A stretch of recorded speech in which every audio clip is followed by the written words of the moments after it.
So here's the big question. How are entrepreneurs like us, who have been hustling and struggling to make it to success, who seem to make it one step forward only to fall two steps back, who are dedicated, determined, and driven, how do we finally break through and win? That is the question, and this podcast will give you the answers. My name is Brian Kelly, and this is the Mind, Body, Business Show. Hello, everyone, and welcome to the Mind, Body, Business Show.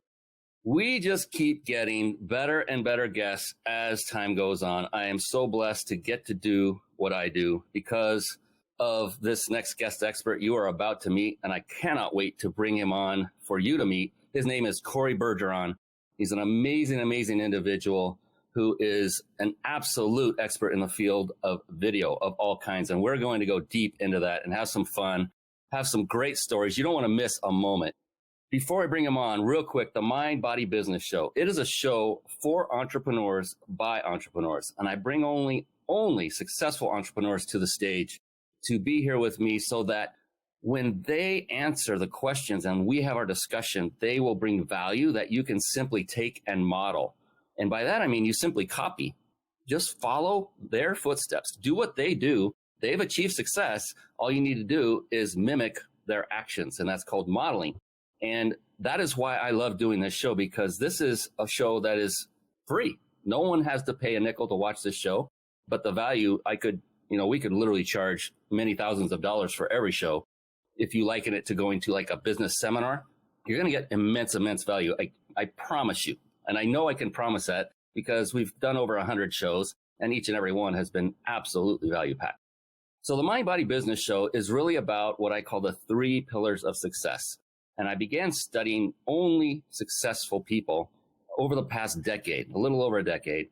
And I began wondering and got really curious. What is it that made someone more successful than myself or extremely successful? What is it that they did? What were their habits? What skills did they know? What did they do to get where they were? Some did it very young, others took longer, but what was the common denominator? And I found there were actually 3 of them.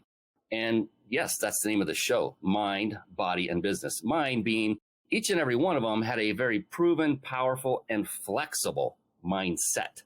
And there's many ways you can go about developing that, but it does take development. That takes effort.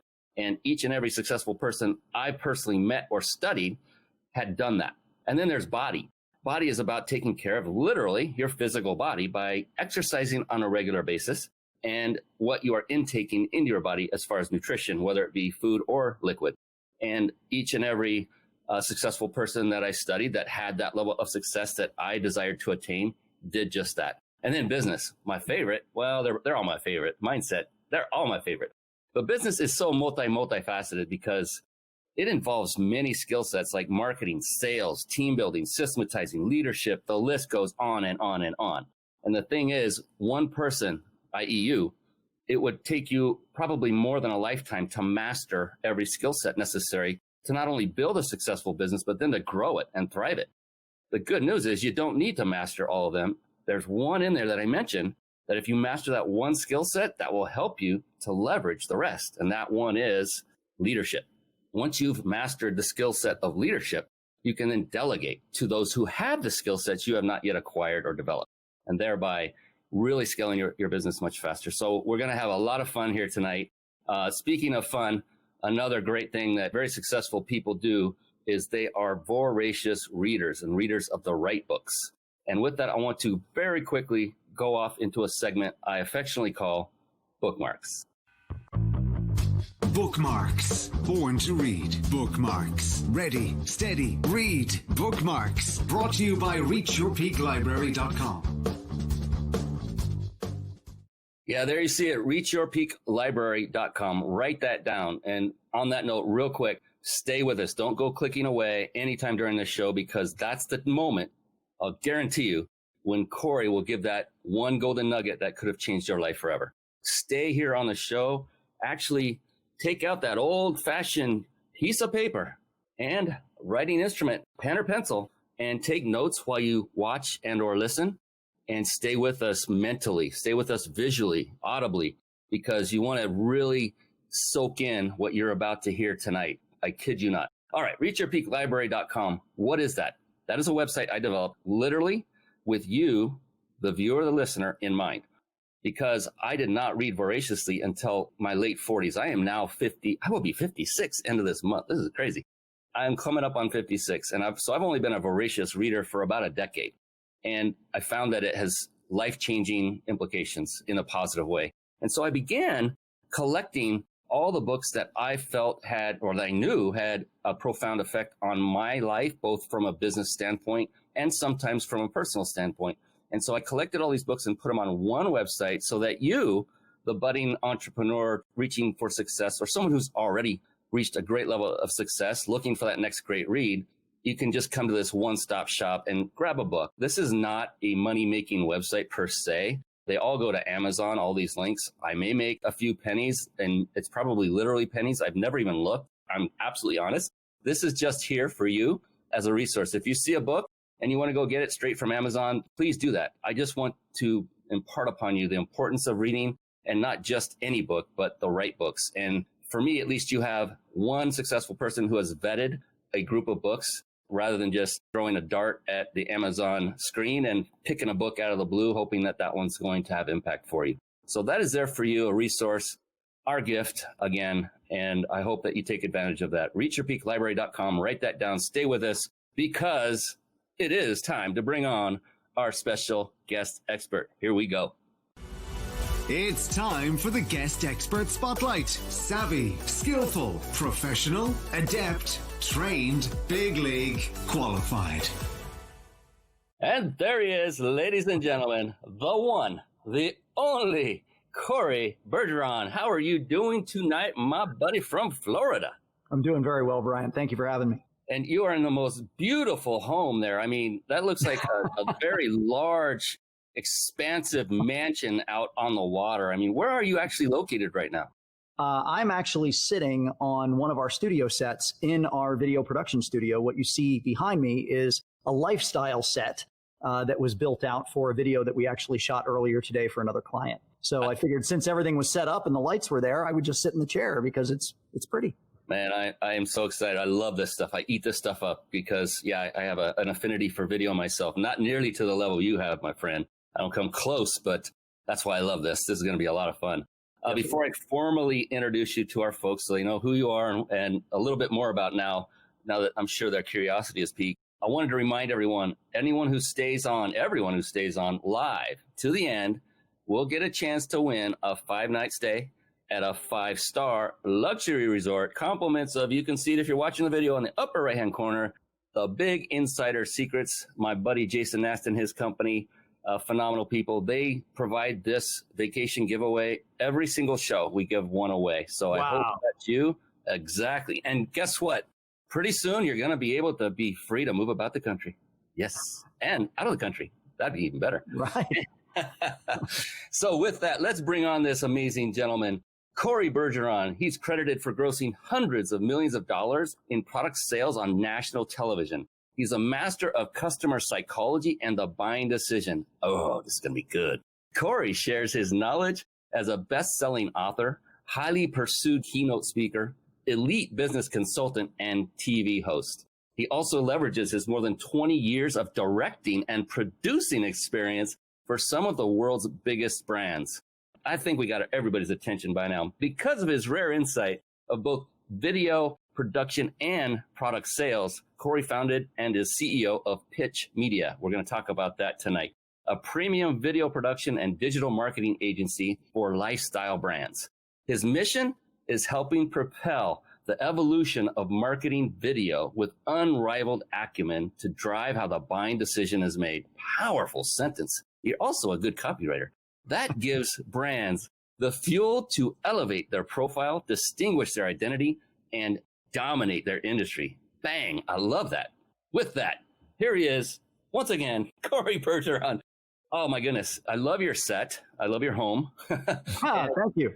It's just a cozy little place. Goodness sakes. there is so much in that bio that I cannot wait to dig in to see exactly what it is you and your company do, what you provide, what your clientele are. We're going to get into that very soon. But what I like to do is, now we see that you're very well accomplished, very experienced, and highly successful. Definitely. All of it. What I like to do is first peel back the onion a little bit and get an idea of what's going on in that big, beautiful brain of yours. What got you to where you're at, number one, and what is getting you continually farther? Because getting there is one thing, but maintaining and then improving, that's yet a whole nother mountain to climb. So what is it for you, Cory? Every morning you wake up, there's going to be challenges. I mean, you own a great, thriving business. You never have challenges, right? Just every day, every moment of every day. I'm a CEO, which means when everything has gone wrong and every level of management I have put in place has failed to solve the problem, it lands on my desk. So that's the job. You're the end of the road. That's it. There's no place else to go. So what is it, knowing that you're going to be facing that every single day? What is going on in that big, beautiful brain of yours when you wake up in the morning that motivates you to just keep going?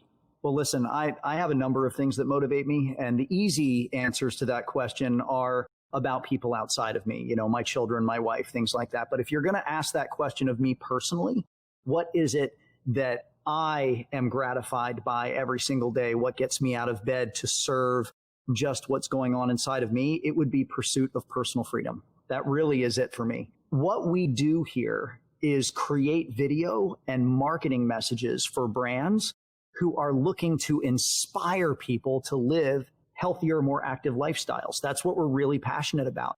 And we work with lots of different brands. Some people meet that criteria, some don't. You shoot for your target, but you do business in your market, right? That's the idea. So we shoot for that target and we end up helping a lot of people. But that's really what excites me. So I've been a very avid backpacker most of my life. I love strapping on a backpack and doing 100 miles through the mountains and never see another soul and just get into the wildest places in the world. And in that, I find a lot of personal freedom. Well, I love supporting brands that will also inspire that for other people. So when I get out of bed in the morning and I know that we're working with brands like that, I might as well be standing on that mountaintop. There's an enormous amount of personal freedom in that for me. Wow. And it's so authentically you, I can tell. I mean, the passion is oozing right now. And I mean that in such a great way. I love that. I love when someone has found what they love to do and can do it every single day and actually make a good living for themselves by doing that. And, you know what they say? They say, do what you're passionate about and you'll never work a day in your life. Exactly. I love what I get to do. And I've gone for the last 30 days or so, 12 to 17 hours a day because I want to. And I love it. And I get tired. But I'm like tired and going, but I still want to do more. My eyes are bloodshot. And my wife's like, you should go to bed. Yeah, I will. One more thing. Right. One more thing. One more. Oh, I tell you. Oh, we're getting people coming in already. Thank you, Eddie Lasarian. I hope Lasararian. That's a tough one. I'm sorry if I got that wrong. Check out these inspirational books. Oh, he's giving us some references as well. Cool. For another Amazon. Those links are kind of funky. So I'm going to move to the next one. Hey, Prince Io, this is an amazing, amazing young man. Thanks for bringing great minds to your show every week. May you continue to prosper. And you as well, my friend, Prince Io, and Cory as well. Because here's the thing, no matter how successful one person is, if someone is doing something that's serving the people, they're serving people in a good way, like you are, Cory, because you just said what your passion was, then I want you to be extremely monumentally, profoundly wealthy. Because why? Then you can serve even more people in the way that you're doing. I don't look at it like, oh, that rich son of a, what? That's a mindset for failure. If those of you that are out there that think that, because if you're upset at somebody for making money, then how can you ever attain something you're upset about? That's right. Something to think about. Yeah. So fantastic. And we talked about books in the beginning, or I did, I should say, and about being a voracious reader. What would you say of all the books you've read? Say it's a business related book, has inspired you the most to date? Wow. I have a lot of business books with some heavily dog-eared and underlined pages. But I would have to say one of the books that really stood head and shoulders above the rest for me, and it's actually not a very big book, it was an easy read, is The Big Leap. I loved The Big Leap. The Big Leap, talking about people having an upper limit problem where they actually can't break through that glass ceiling in their lives because they have a discomfort with too much success. whether it be financial success, success in relationships, success with your family. People have lots of different definitions of success, but inevitably people will establish this glass ceiling in their lives. And even if they manage to get past it for a short time, they'll sabotage themselves to get themselves down below it again, because that's where they're most comfortable. Whether they've been telling themselves a lie since they were born, saying, I don't deserve to have that much money, or I don't deserve to have a successful relationship, feelings of unworthiness and lots of other things like that. The big leap really calls you out and puts you into self-analysis mode so that you can take some inventory of your own feelings about yourself and your own feelings about your world, and maybe start reprogramming some of those glass ceilings that are in your life, allowing you to break through them and have the success that you've always told yourself you wanted, but didn't know you were sabotaging it. So we just discovered why Cory is so successful when it comes to mindset. I'm not kidding. He just stated everything that holds people back, most everything. A lot of people fear failure. Some will fear just the unknown. But for many, what you just said is usually the biggest fear that people have. And it's a hidden fear. They don't ever want to admit it. And that is success. Mm-hmm. And some don't even know it, right? And I've been so fortunate to be able to become certified in neuro-linguistic programming, NLP for short. And we hit that head on and help eradicate limiting fears. And we did just that. And it's an amazing thing that is such a prevalent fear holding people back. And it's so unfortunate, isn't it, Cory? That it is. These people have this incredible, amazing talent and experience and drive, yet they have that ceiling you were talking about holding them down. They can't break through. And you just want to reach out and give them a big old, like I said, I'm a hugger. I was telling you earlier in the beginning, give them a real big hug and just say, you got this, and just wish, blow that fear of success out of them. And you can do that with NLP, but it's amazing to go through those processes and help people, because you just see the brilliance in them and you want it to shine for them more than they want it for themselves sometimes. Yeah, really the veil that hangs in front of people's eyes often is just one that they don't recognize as being there. They think that they've got clarity and that they see their world with perfect vision. And at the end of the day, they don't realize that they're looking at through handicapped eyes that they didn't even know they had. So it's one of the cool things about that particular book. I think it does a really nice job peeling back the layers of the onion and saying, okay, here's what's really at the core. You might not have acknowledged it, but it's there. And if you'll spend time thinking about it, you'll discover that you actually have an upper limit problem as well, and you can get past it. So I like that book for that reason very much. Actually, I read 3 books at any given time. Oh. I have a business book that I'm reading. Wow. I have a personal improvement book that I'm reading. And I have a fiction book that I'm reading, but it's typically historical fiction because I really like history. I think that there's a lot of value to be had. So even though the stories are fictional, as far as the characters, it's set in a time period or in a place in the world or something like that, where there's just a lot to be garnered from the author's understanding of the culture. I really enjoy that. So, I've got 3 going at any given time. I love that. And it gives you variety. After a while, business can get dry.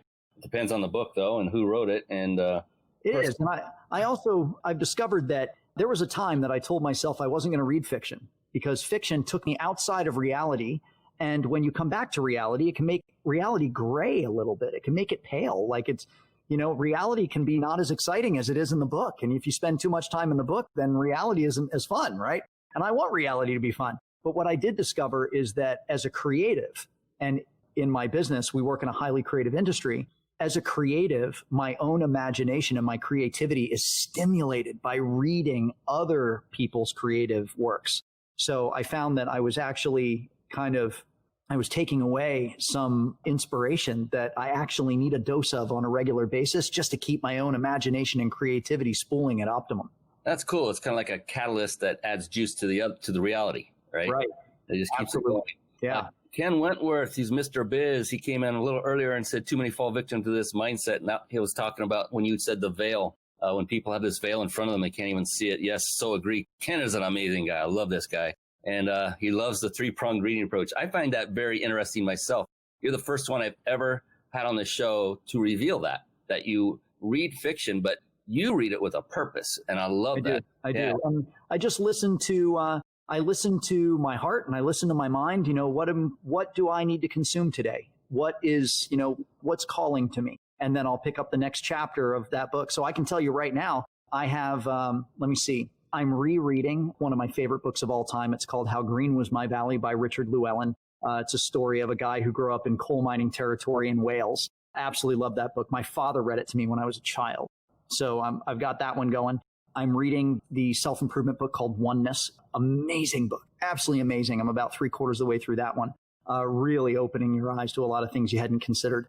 And then the business book, I actually just wrapped a business book. I actually just wrapped Grant Cardone's Be Obsessed or Be Average. Oh, yeah. And I'm actually shuffling through my library and looking for my next one right now. So not sure what the next one will be yet. I literally got obsessed with that book.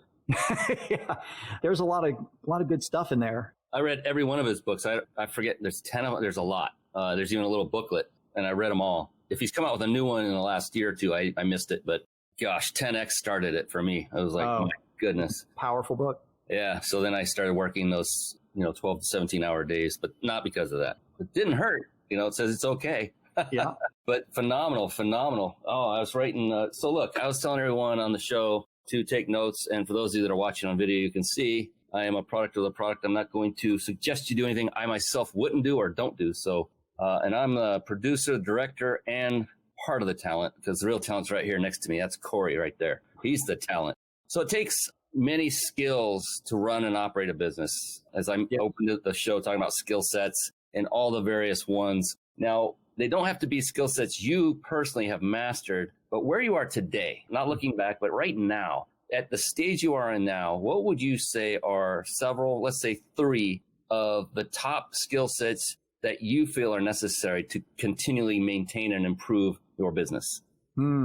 So are we talking about, and I just want to make sure I'm interpreting the word skills accurately. Are we talking about a person's abilities, or are we talking about a person's gifts, so to speak? I would go for a combination, because I think they may not be equally as important in my humble opinion. We can talk about that in a minute, but okay. All right. Or both is fine with me. This is what I would say. I would say when it comes to a person's their own gifts, their own makeup, I would say that an entrepreneur needs to be eternally hungry to learn, needs to be a continual student. The second thing is that they need to have a strong, unshakable sense of belief in what they're doing, so that they have the vision to follow through. They need to have the focus. And the last thing I would say is they need to be courageous. And, there's a difference between bravery and courage. A lot of people don't understand this, but I'll share with you briefly what I learned about it. So bravery is feeling no fear at all. It's just saying there's something that people call big and scary, and I'm not scared at all. But courage is seeing what is fearful, feeling all of that fear, and deciding to confront it anyway. That's courage. And an entrepreneur needs to have those 3 things. Now, if we're talking about just raw skills, I would say an entrepreneur needs to develop their financial savviness. You need to be financially savvy, because at the end of the day, you cannot make smart decisions for your business unless you know how to interpret your books, how to find trends within those books, and then capitalize on those trends by scaling and developing your business based on what the money tells you. And there is an incredible book that actually breaks down how to do that very effectively. Something about the Insanely Successful Business. It's not a heavy read, but it's just really tightly packed with great info. So financial savviness is important. And let me tell you, that's coming from a guy who, let me tell you how bad I struggled in math. All right. I was a communication guru, but when it came to doing math, oh God, that was not my thing.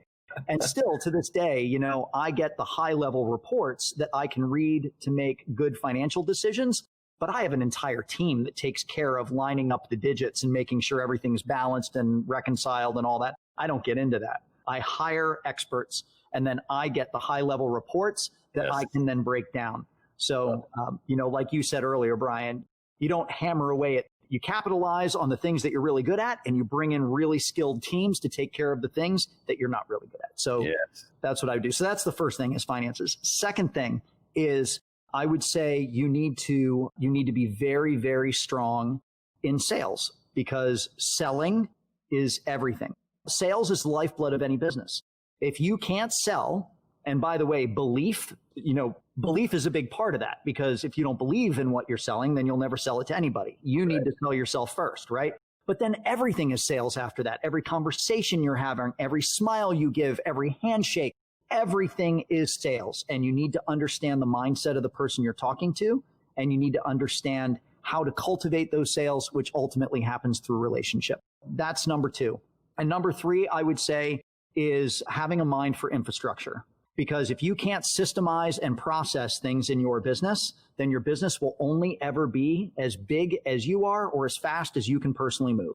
You need to be able to scale. And unless you start a business that you are so passionate about that you see yourself doing it for the next 60 years of your life and passing it on to your children, which is usually not the case, most people start a business to sell it, right? You get a bigger return on the investment of your own entrepreneurial journey than you do from most financial investments that you can make. I mean, you can start a business and sell it for $2 million in a year or more if you really know what you're doing and you're in the right field. Well, tell me who you can go out and get a $20,000 loan from and get a $2 million return on it within 12 months. There's not a whole lot of things you can do to give yourself that kind of return. Your business can give you that kind of return, but it takes vision, and it takes infrastructure and systems and processes so you can scale quickly. Otherwise, it's just you, and you will always end up being the bottleneck in your business. So I think those are the 3 things that are really, really important. Gosh, I mean, I hope everyone out there has writer's cramp by now. I know I almost do. I was trying to write as fast as I can to get all this down.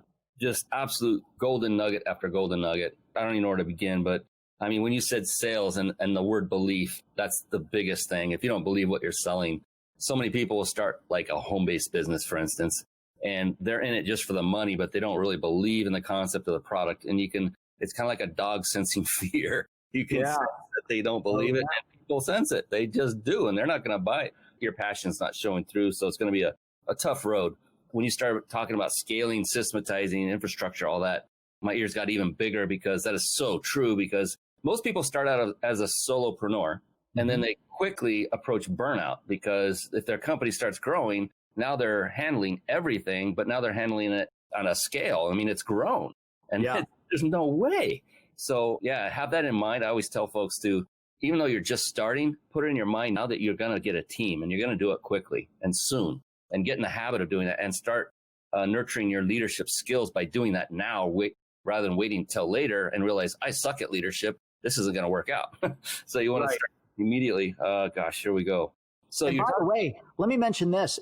When it comes to the entrepreneurial journey and understanding the difference between being a solopreneur or being a small business, a really great book for that is The Quadrant.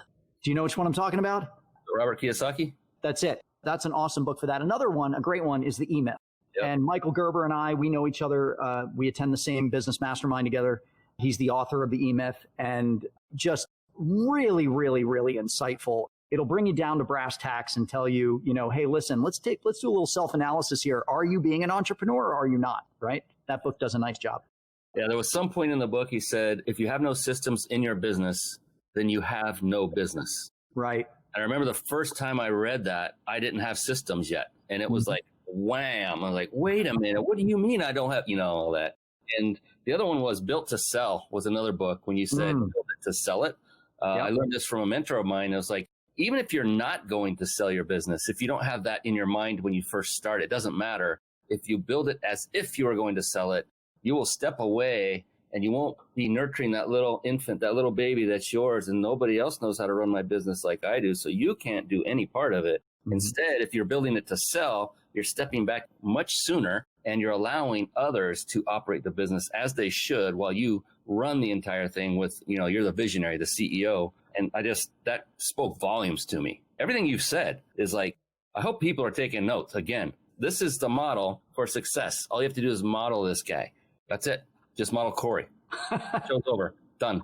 That's it. I mean, it's simple, but it's not easy, right? You just need to model someone. I always tell folks that there are many. So look, could I bake a cake? I've never done it in my life, but there are a lot of recipe books out there. Yeah, I'm pretty confident I could bake a really darn good cake given a good recipe. I know I can get certain ingredients of certain quality, mix them up per their instructions, just follow the instructions. That's it. Mix them up, put them in the oven, follow the instructions. How high do I turn the heat? When it comes out, I can make a pretty darn good cake. Never done it in my life. The same thing happens with success in business. All you need is a recipe. All you need is someone who has achieved great success that you could follow and model. And if they're willing to help you, Cory says he's involved in masterminds. I mean, did you catch that? Did you catch that? Cory is in a mastermind with Michael Gerber, the author of the E-Myth Revisited. I mean, come on. He's doing everything that I've ever read or seen or heard of successful people, what they do. He's modeling success. That's what Cory's doing. That's how he got there. And that's how he continues to strive and grow. So I'm excited. I feel passionate right now. I hope it's coming through. I love what I get to do. And I'm so happy. Love seeing you get all worked up, Ryan. This is great. All right, I got to figure out a way to work you up. Let's talk hiking. Hiking. Oh, man. Now see, if you get me talking about hiking, just be a really long monologue. I love to hike. That's phenomenal. What I do want to talk more about is your specific business, like particularly, I love everything to do with video. It just intrigues me to no end. You know, sitting there in your beautiful house, which if anyone just joined us later that's watching on video, he's sitting in his own studio where he produces videos, and he just did a shoot recently where he's sitting right now, and it's beautiful. It looks natural. I mean, obviously the guy's a pro. Who is it that you serve? Number one is like, what type of client and what kind of services does your company provide that would help people move forward in whatever they're doing with you and your company? Sure. So we are a full service video production company and digital marketing agency. We have a large studio here just outside of Tampa, Florida. We do shoot in this studio as well as out on location. We have trucks that go out and teams that will shoot all around the Tampa Bay area here. And typically we produce video, everything from small little 15 to 20 second social media content videos right up to national television commercials. We spend most of our time these days simply because the demand is greatest in the digital marketing arena. You know, most brands are really looking to crack the digital marketing nut. They want brand awareness. They want customer conversions. They want to drive audience engagement. And that's what we're really, really good at. So a lot of the customer psychology knowledge that I have, buyer psychology knowledge, and a lot of that same knowledge that my team has, having come from a very strong and seasoned product sales background, we bring that all to the table when we're doing digital marketing, which is the other side of my company other than video production. So rather than just doing video production and providing the content, we now give our customers a way to monetize that, take those same videos out online, get a return on that investment, and put some dollars back in the account. And that's exciting for us, being able to do both sides. It's really important too, because typically when you make video, you want to speak to the marketer so that you can align the message of your video with ultimately the marketing campaign. Well, there was a time in our company where we didn't offer marketing. All we did was video. Adding a marketing team to this company was part of us, us scaling. It was part of our own history. So when we did that, we realize now that instead of going to our clients and saying, hey, we want to talk to your marketing team so we can understand their messaging and we can create video that aligns with their messaging, now we're doing both. We're creating the messaging, we're creating the marketing messages, we're creating the entire branding image, we're creating the ads and the landing pages and everything else for the client. And at the same time, sitting in the same room during the same brainstorming sessions is our entire video production team talking to that marketing team and saying, how do we produce the most compelling content possible that's going to feed into those campaigns and appeal to those exact audiences? And that's what we do. We get both teams together to be able to create really solid, consistent brand messaging across the board with both the content we're producing on the video side and all of the marketing materials. So that is what we do. And like I said before, we shoot for our target. We do business in our market. So our target is lifestyle brands that typically encourage a healthy and active lifestyle. We're very passionate about people who are into eating well and moving their bodies and being adventurous. We love those types of brands. But at the same time, we also end up catering to other brands that kind of surround that because that is our market. And we just have a lot of value to offer brands that sell products and services online. Those brands are typically doing more than about $1.5 million a year. We find that for our services, in order to have a long-term relationship with those people, we want to make sure that they're able to, they're at a point in their business where they can afford our services and we can afford to bring them the kind of value that we have really built into our infrastructure. There's a certain scale of video production that we start at kind of as a minimum. There's a certain scale of marketing that we start at kind of as a minimum. And we've found that most of our clients are at about that $1.5 million and up mark in order to be able to align with us and have that relationship really make sense. It's like, wow, that just adding that marketing component, as you were saying that, like, that's just genius. I don't know of many who do that. Now you're a one-stop shop, but to combine, my God, I mean, to combine video with marketing, proven marketing, the way you guys do it, to interview the client, to find out what they're, oh my goodness. Yeah. I mean, and let me say this. Let me just chime in real quick here, Brian. Yeah. I'm the CEO of the company, sure, but I'm only as good as the people who advise me. So I seek out mentors. I seek out people who can really speak wisdom to me. And there's probably none more powerful. I know that you got to meet her before the show than my wife, Elizabeth. She is really the yin to my yang. And everything that is a blind spot in my life is something that is just wide open and visible to her. So I value, we've probably made more high value business decisions over coffee at 6:30 in the morning on the front porch of our house than I ever made in a business mastermind. Very, very powerful that way. So when I mentioned the entire digital marketing team, that was something that was specifically her idea and changed the entire conversation we had with our clients from that day forward. You know, a video production company is an expense, but a video production company with a marketing company is an investment. Yes. It gives me goosebumps. I love this. This is amazing stuff. I mean it. I'm not kidding. This is peel back my sleeve so you can see them. They're real. They're bumps. Let's see. Oh, so Kimberly St. Peter dropped by to say hi. I know her. She's an amazing young woman on the East Coast, as are you. She's north of you in the Massachusetts area. Eric Swanson came in. Cash flow quadrant. That was it. Cash flow quadrant. That's it. Thank you. Yes. He's a great friend of his. He co-wrote Rich Dad, Poor Dad. That's awesome. Yes. Grab Exit Rich. Okay. He's recommending another one. That's good. I told you I'm looking for my next one. All right. There you go. Right on. All right. And yeah, he wants to connect with you. Eric Swanson says, got to run. Cory, give me a shout. Got some great intros for you. Speaker Eric Swanson. Awesome. Thank you, Eric. Yes. I've seen him all over social media. That's fantastic. So you've shot a lot of video with a lot of clients, and we're not talking just people off the street. We're talking about established clients. You know, it could be celebrities. It could be influencers in different areas. So what would you say would be for you, like the one that really was the most intriguing celebrity or influencer that you shot that just stands out above the rest, and why? Oh, man.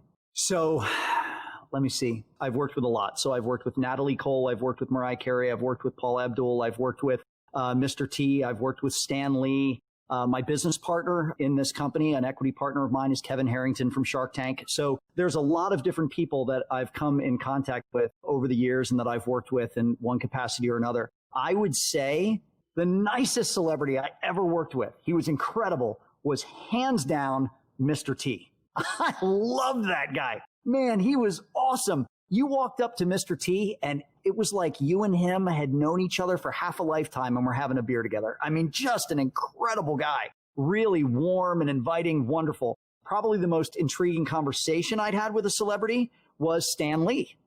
Stan Lee, you know, the guy who is responsible for all the Marvel movies. You know, he actually conceptualized all that. He made cameos in all the Marvel movies.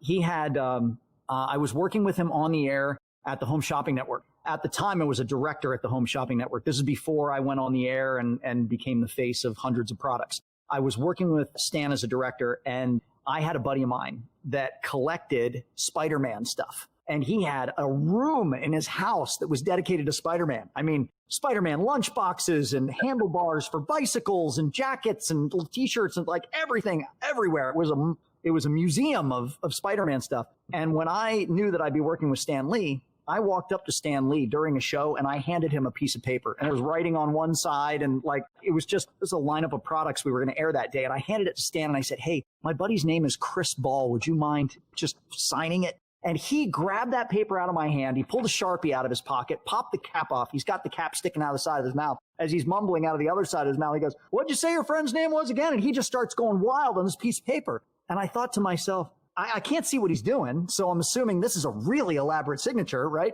And he's going and going and going. And I told him, oh, my buddy's name is Chris. And that's great. How old's Chris? Is he a Spider-Man fan? Oh, yeah, he's a Spider-Man fan. So he's going on. He goes, hey, thanks a lot, Cory. You did a great job with my directing today. And he hands me a piece of paper that has a custom drawing of Spider-Man leaping off the side of a building, shooting webs out of his hands. And it says, keep swinging, Chris Ball, with Stan Lee at the bottom. I mean, it was an entirely done illustration. And I asked him for a signature. And Stan Lee just passed away recently, but he lived in the same town that my family and I lived in for a long time. And I learned that at the community center where people could sign up for free art classes and stuff like that, he would pop in and just do off the cuff, unannounced illustration lessons to all the folks sitting around. And just because it was just in his heart, he just loved it. And he loved connecting with people.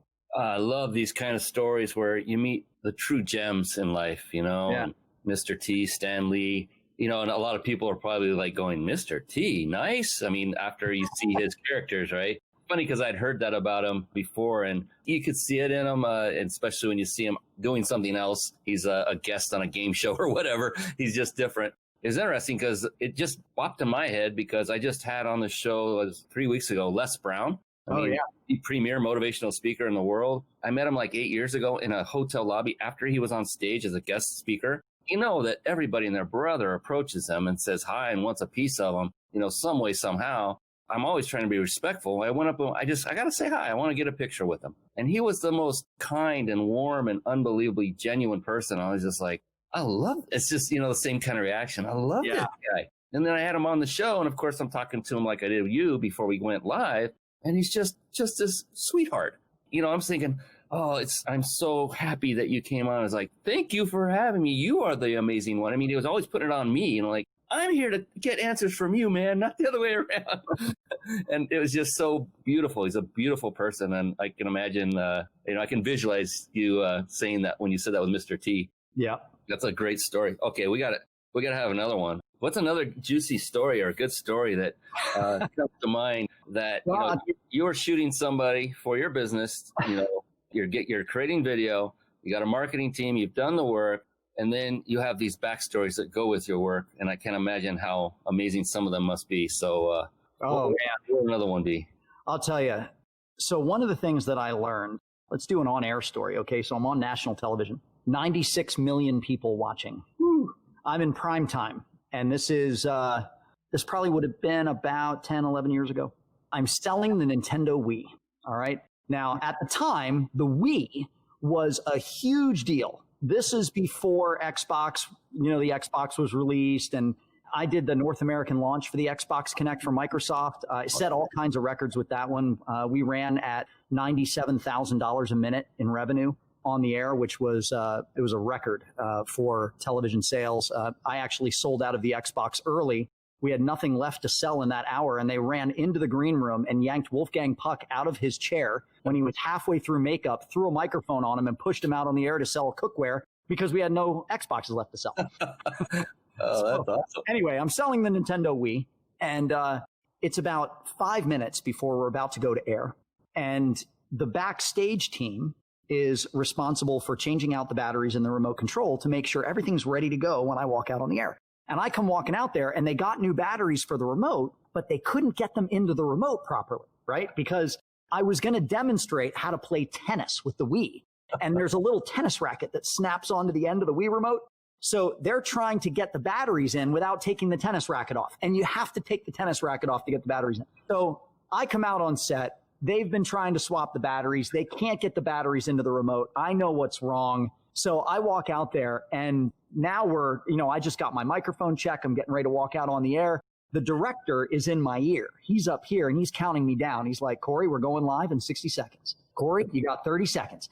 So I'm watching them struggle with these batteries, and I realize, look, this has got to happen now or it's just not going to be ready. So I walk over and I say, here, I got it. Just give them to me. So they handed me the remote. I took the tennis racket off, slapped the batteries in, put the cover back on, snapped the tennis racket back on, thought, yes, everything's good to go. The director says 3, 2, 1, and I take my arm up and I start playing tennis. Now, my tennis demonstration, let me be clear here. I love to play tennis, like in real life, not just on the Wii, okay? And I have a serve that is like unreturnable. I mean, when I hit it just right, oh man, it is fast. It is hard. It is right at the end of the box. I mean, people leap to try and get it. It's a really powerful serve. I spent a lot of time developing that serve. I'm no wimp when it comes to playing Wii tennis, right? My arm is doing all the same movements that I'm going to do out on the tennis court. I'm coming up like this and coming down. About halfway through the broadcast, I turn to the camera and I say, and take a look, the Wii tracks all your motions and you just got a certain, and I brought my hand down and the tennis racket attachment flew off the end of the remote and on national television smashed the TV set in front of me. The whole screen smashed, right?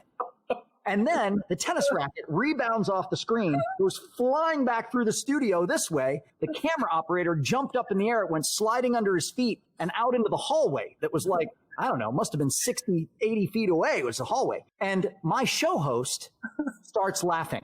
Now she becomes completely useless, right? There's two people on the air. There's me and there's the show host. I'm the product expert. She's there to close the sale. She starts laughing. They have to bring her mic down. She walks over and she's leaning against the wall on the side of the set, shaking with laughter. And the director gets in my ear. He cuts away. He goes to B-roll. So he's looking at support video of children playing the Wii in their home and stuff that no one can see what's going on the set. And I'm standing there with a smashed television set that's supposed to be my demonstration. There's still 6 minutes left to this presentation.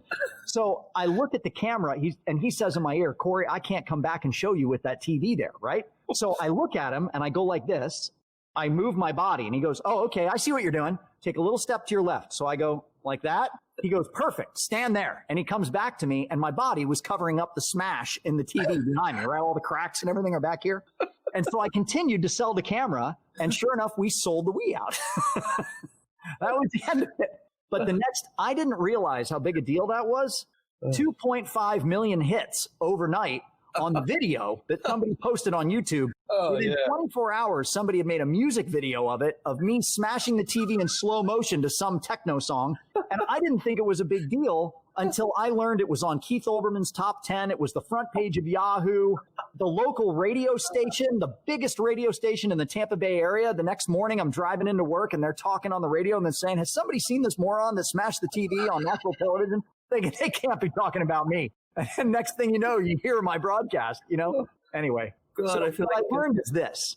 I learned is that when abysmal failure just comes out of nowhere, unanticipated, and smacks you across the face, the absolute best thing you can possibly do is be purely authentic, accept it for what it was, laugh it off, and realize that won't matter at all an hour from now. Until it goes on YouTube. Right, until it goes on YouTube. And then when you learn that you got 2.5 million hits that fast, you'll wonder why you didn't smash a TV long time ago. You know, why didn't you do that? I could have done that at the beginning of my career. It would have been a bigger career. I think I would have done the same thing your co-host did because I just did it. I laughed my butt off. I'm crying over here. It's like I can just visualize the whole thing and just, you know, what do you do now? And you just got to keep going and think on your feet. And what a great way to take what could have been a tragedy and turn it around. Yeah. You know, a lot of people could have just said fade to black. Let's go to the next. But you are not defined by your most recent failure ever. Oh, yeah. So make sure, you know, I've had days when I drove home from being on the air and I realized that something had gone sideways and I didn't make those numbers. The numbers that I expected that I held myself to, I didn't make those numbers when I drove home that day. And I felt very, very low. And I just had to keep reminding myself, Cory, it's fine. It's fine because you're not defined by your failures. Your failures are learning experiences. You take the knowledge that they are there to give you. You move on. You capitalize on it. As a matter of fact, the most successful people in history, I've read a number of books that said they actually sought to fail continually because it was through failure that they learned the most powerful lessons, and they weren't defined by them. They were defined by their commitment and focus to moving forward, having learned from the failure itself. Yeah, I've heard it many times, fail fast, fail often, so you can learn and adjust, and you'll get to a greater level of success as a result of failing so many times so quickly. Oh my goodness. Can't be only 3 minutes left, but you know what? We're not in a studio. We don't have a commercial coming on. There's a couple things, if you don't mind staying a little bit after the hour, because this is good stuff. You can't get over it. It's amazing. Oh my goodness. So there's a couple things I want to also point out is one is how can folks get in touch with you the best way? And to do that, I'm going to just basically pull up your website just for a moment and have you coach people through what the best way would be to connect with you should they be in that genre that you're looking for of business to help them out with their video and marketing prowess. Sure. So right now you're at pitchmedia.com. And if you just click the Contact Us button up there on the top menu, you'll see it'll pop right up with a little form fill. And that immediately gets seen by my executive assistant, who will then, line something up so I can speak to you. In some cases, I get to see it directly. So just make sure that you fill that out thoroughly, and you can get in touch with me that way. You can also go to CoryBergeron.com if you'd like. You can read a little bit more about me, and there is a way to get in touch with me there as well. On that note, I understand that the well-read one is also a author. Yes. Yes. So if you wouldn't mind, let's just do a quick plug for your book, because I think what you have in your brain needs to be in many other people's brains and their eyes and their hearts to help them succeed. And whatever it is you've written, I'm sure is gold. So let's highlight that for a moment, if you don't mind.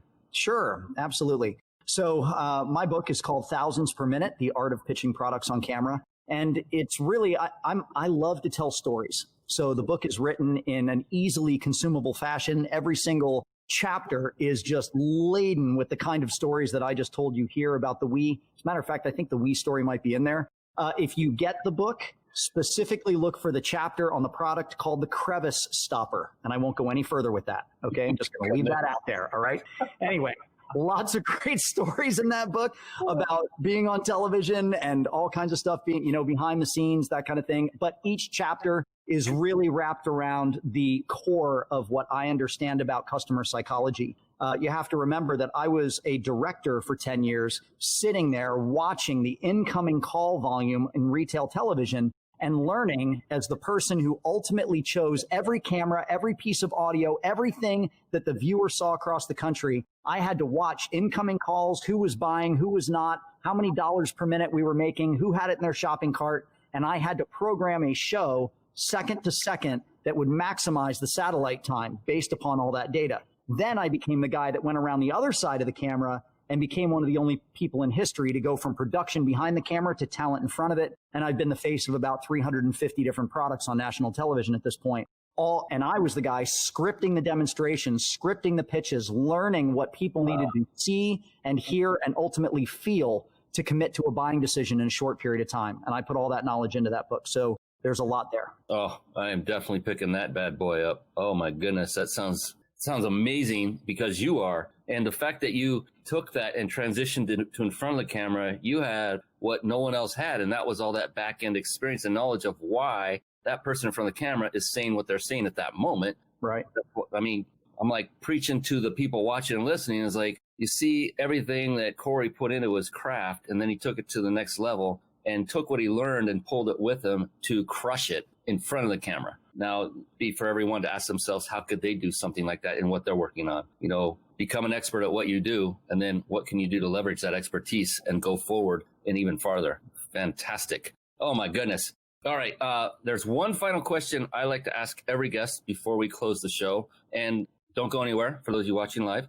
There is one final question I like to ask, and it can be deep for some people, and it is very personal. It is a very personal question. And I love asking it because the responses have been just really intriguing. And some guests take a little while and they think about it, and it takes them a few moments. That's okay. And also, if it comes to you instantly, that's okay as well. But before we jump into that, I promised everyone that they could win a 5-night stay at a 5-star luxury resort. Compliments of my pals at the Big Insider Secrets. I'm going to put it up on screen and say it out loud so you know exactly how to enter. You now have my permission and Cory's permission to take your gaze away from the screen for just a moment if you're not already on a phone, and pull out your phone, bring up your texting app. And what you want to do is where you're going to say who you're going to text, instead of typing in a person's name, type in the phone number of 314-665-1767. And then down in the area where you would type in your message, just type the words peak, that's P-E-A-K, with a hyphen or a dash if you prefer, and the word vacation right behind that. No spaces. So peak-vacation. Go ahead and do that right now. You'll be entered to win a random drawing for a 5-night stay in a 5-star luxury resort. Compliments of the big insider secrets, Jason Nasta and Company. Do that right now because we are coming back to the man, the myth, the legend, Cory Bergeron with the question of the night. And so here's the thing, Cory. There's a little bit of buildup. It was on purpose. Here's the thing with this question. There is no such thing as a wrong answer. It doesn't exist. It's impossible. And in fact, just the opposite is the case. The only correct answer is your answer. That's the personal part of it. So now that there's absolutely no pressure whatsoever, and your curiosity can't just be at the absolute peak that it's ever been, are you ready? I'm ready. Hit me. All right. I knew it. Here we go. Cory Bergeron, how do you define success? I would say success to me is a complete realization of personal freedom and utter harmony with the people around me and the world around me. And I think in those things, every other definition of success just kind of falls in line. You don't need to overthink this type of success or that type of success. It's almost like asking the genie lamp, wishing for more wishes. If you have those two things, every other definition of success is at your fingertips. So that would be my answer. Wow. And true to form, again, no two people have answered that the same way. I've interviewed over 100 successful entrepreneurs. That's why I asked that question. I began noticing, hey, no one's answering that the same way. It's so personal and so powerful. And I'll be coming back to you later asking your permission to put that into a collaborative book of all those who had answered that same question and just call it, how do you define success? And compile that and share it with the world, because here's the thing, success is very personal. It's very subjective, because what it meant to you and I when we were in our 20s is nothing close to what it means to us now, right? And it's ever changing, ever evolving. That's why I find it so fascinating to see and hear what people like Cory Bergeron think right now. How does he define success? People like Les Brown, people like Tom Antion, people like Dr. Ruben West. I mean, it's amazing. And I am so blessed to be able to have people like you on the show to share your brilliance with, not with me, with everyone else who's watching and listening. So I want to just take a moment and say how much I appreciate you, Cory, for coming on and spending your time with not just myself, but everyone who's watching and listening. Thank you to your wonderful wife who is helping in the wings. We appreciate her as well. Elizabeth, appreciate right you. there, like yes, away from me. You could call her. There she is. She's saying hi. I was going to say she's your right-hand woman, and there was her right hand. That was perfect. Perfect. With me always. I love that. And I love a success story when it comes to the wonderful world of marriage. My wife and I, high school sweethearts, still going strong, and just love it. Love everything about it. Love you, man. I appreciate you. Thank you. If we could part with one final word of wisdom from you that you could just put on to anyone who might be struggling, looking for how do I finally break through and actually get that moment of, gee, I finally did something where I feel successful. If there was one bit of advice you could give them along those lines, what might that be? Let me say, and I'm going to rewind back to something that's probably already been said, but it really is at the core of everything. You must believe beyond a shadow of a doubt what you are capable of and in what you are doing. And if for some reason there's a lack of belief there, you need to look very deeply as to why that exists and figure out, can you believe in yourself and what you're doing? And if your answer is no to that, then you need to find something else that you should be doing, because belief is at the core of everything. You can't sell something you don't believe in. You can't build something you don't believe in. You can't have success when you can't see that success. You must believe. So that would be at the beginning of everything. Before you even think about putting a single dime into building anything, that would be at the core. Yeah, my wife, Elizabeth, just another awesome book, Start With Why. Yes. Incredible book. Figure out what your why is and then build around that. Yeah. I couldn't agree more. My why, turned out I've gone through a process to determine what it is 3 different times, expecting I might get 3 different answers. Each time it came up, for me, it was my wife. And that's what I will crawl over broken glass for miles for, extended happiness and time together. So everyone's is different. Some may be their spouse as well. But it's important to have that, because when times get tough, and gosh, do they ever get tough? Yeah, a lot. Get Yes, down on it. exactly. The journey worth taking is never the one that's easy. Yes, but boy, is it rewarding. It is. Cory, thank you once again, my friend. I so appreciate you. And that's our show for tonight, everybody. On behalf of this amazing young man, Cory Bergeron, I am Brian Kelly, the host of the Mind Body Business Show, and we will see you all again next week. Until then, so long and be blessed for now. See you later, everybody. Thank you for tuning in to the Mind Body Business Show podcast at www.themindbodybusinessshow.com.